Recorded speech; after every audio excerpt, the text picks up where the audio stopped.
When I was in middle school, my teachers hated me because I was the class clown and I had to make my classmates laugh, whatever the cost. On this day in particular, my school district was having what you call Poetry Day, which is basically a spelling bee for poems. Every single student in every single grade had to write a poem, and then your peers get to vote on the best poem. The best poem gets sent to be a representative for the grade. Everyone, my peers, they were taking it very seriously because the last winner of Poetry Day, he got a full scholarship to Harvard, but me, I had a reputation to upkeep. I wrote the dumbest joke poem I could think of, and I submitted it. And I won. My classmates voted me to represent the grade, the school, downtown at the final showcase. Of course, none of my teachers wanted me to go. They knew I wasn't taking it seriously, but I won fair and square. The day of the final showcase, I arrived and I realized just what a big deal it was. There was local TV stations, people from colleges, parents, hundreds of people in the auditorium downtown. And then there was me, who dyed my hair solid blue the day before because it was part of my performance art. I was backstage about to go on. The boy that was on stage right now, he was reading a beautiful poem about immigrating to the United States. People were crying, but I had different plans. I marched on stage confidently. I took the mic from the mic stand. A single spotlight shone on my face, and I said, "How you doing? Here's a poem about going outside. It's sunny out today. I can't wait to play. It's sunny out today. I can play with my friend Ray. It's sunny out today. I can't wait to play. It's sunny out today. I'm gonna play all day. It's sunny out." I continued this for 5 minutes, and just when I thought I was gonna get kicked off stage, I finished my poem. It's sunny out today. I can't wait to play. I opened the door. It's raining. I got a standing ovation and I got 4th place! As a kid, I was really mischievous. I pulled a lot of pranks, and there was no night better for mischief than Halloween. In 7th grade that Halloween night, the mission was simple: TP the principal's house. And so, with our masks on and our backpack full of Charmin Ultra Strong, we headed out for the principal's neighborhood, the fanciest neighborhood in all of the land. He lived in an estate. We hopped the fence to the estate neighborhood and we're creeping around trying to find his house until we noticed a certain car, the principal mobile, right in the driveway, and we know we have our target. The operation starts out simple. We're throwing toilet paper at 3 in the morning, chucking it over the roof, and we're covering it up. It's starting to look like a mummy, when all of a sudden the lights turn on and a figure walks out of the house. My friend Danny stops what he's doing and runs. My friend Jonah stops what he's doing and runs. But me, I stop what I'm doing and I'm frozen in fear. I don't know what to do. So I just stare straight at the figure who's staring at me, and I realize, wait, that's not the principal. That's a kid. The principal's own son had walked out and caught us TPing his own house. Now, what we were doing was very illegal. We were trespassing, vandalizing, I don't know, wasting that Charmin Ultra Strong. But instead of running away, I looked at the principal's son straight in the eyes, and I held out a piece of toilet paper and I said, "Join us."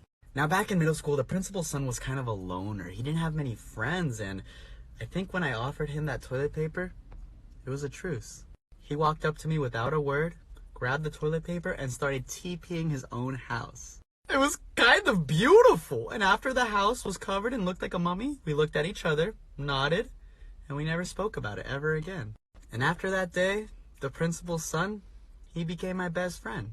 No, I'm just kidding. I never spoke to him again, but I just creeped on him on Facebook, and apparently he just got out of jail, so congrats, Johnny. Love ya. Yesterday I ran into someone I went to high school and college with, which is fine, it's cool, but the dude is dressed nice, like head to toe in a nice ass suit, nice ass shoes, and we're just in line to pick up our online order at Best Buy, and I'm dressed like this, I'm like, oh god, and he's making small talk like, oh yeah, I'm just in line to pick up my laptop that my company bought me, because I do investment banking in the Cloud 9 district of Wichita, and he's saying these words that don't really mean anything to me, but I'm like, oh yeah, Wichita, very nice, and the guy at the counter calls me up, because I was in front of him, so I waddle up, and he's like, hey, what's your order number? So I give it to him, and the guy at the counter, he's the only one there. He takes like 20 minutes looking for my order. He's holding up the whole line. He comes back. He's like, hey, we can't find your order. What did you buy? And I'm like, oh god, at this point, the whole line, my high school mutual, they're all gonna hear what I bought. So I'm like, a boo plush? And the guy's like, what? And I'm like, a boo plush? The guy's like, what did you order? I'm like, a boo plush! And he's like, what's that? I'm like, oh my god, have you ever played Super Mario Kart? And he's like, no. I'm like, well, you know the ghost from Mario Kart? I ordered a giant plush bigger than my head. That's what I ordered. I had to explain it to him. He was like, oh, for your little brother? I'm like, yeah! Yesterday, I, 35-year-old female, threw away old photos of my husband, 44 male, with his late wife years ago. He just found out and he hates me for it. I met my husband 4 years ago, and it was love at first sight. He was a widow, and he had a daughter who is now 17. It was tough to deal with, I won't lie, but I wanted to be with him so badly that it didn't matter. We got married 2 years ago, and we've had our struggles, I won't deny, but overall, it was a very happy, love-filled marriage. At the beginning of our relationship, I was really jealous of his late wife. He had pictures of her around his home. His family loved her and talked about her all the time.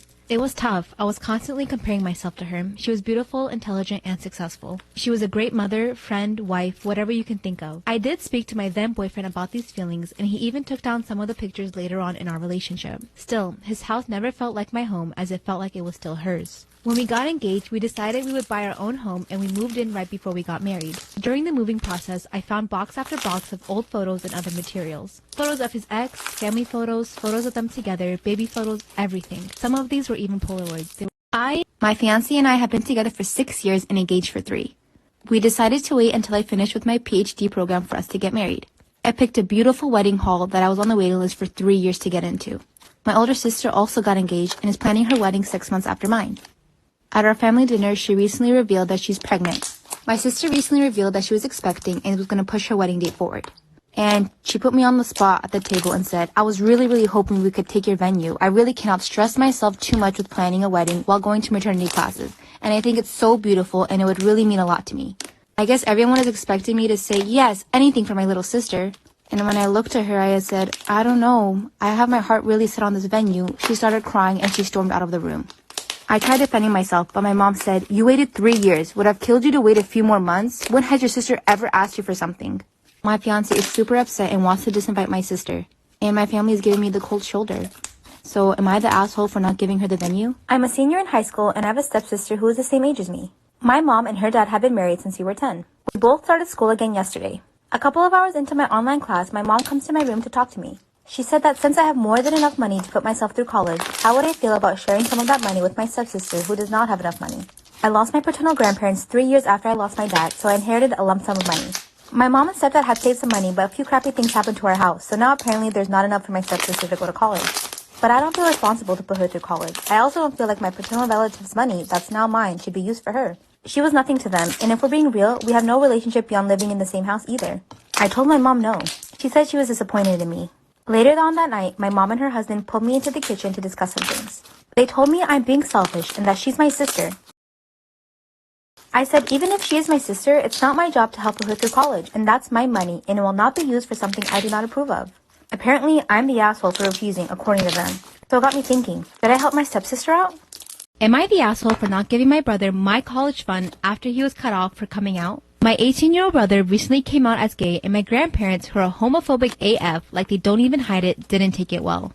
My parents obviously support him coming out, but my grandparents have cut him off financially. See, for all of us, my grandparents set aside separate college funds over the years. We don't necessarily have to use it for school, which was my case. I'm 27 years old and I had a son my second year of college, so I decided to get into an apprenticeship program instead and use that money for baby expenses and to save up for him. My girlfriend and I are managing well, working full-time. We don't touch that money at all unless it's for him. My brother knows I still have this money and he's asking me to help invest in his future since it was always a given that our grandparents would pay for his college. Our parents are well off financially, so he wouldn't receive much in terms of financial aid, but they don't want to cover for college tuition because he's an adult now. My sister already graduated and used what was left of the money to put a down payment on a house. I'm really his only option and he's desperate. Because I'm refusing, my brother is calling me a traitor and it's not fair for him to be cut off like this just... Am I the asshole?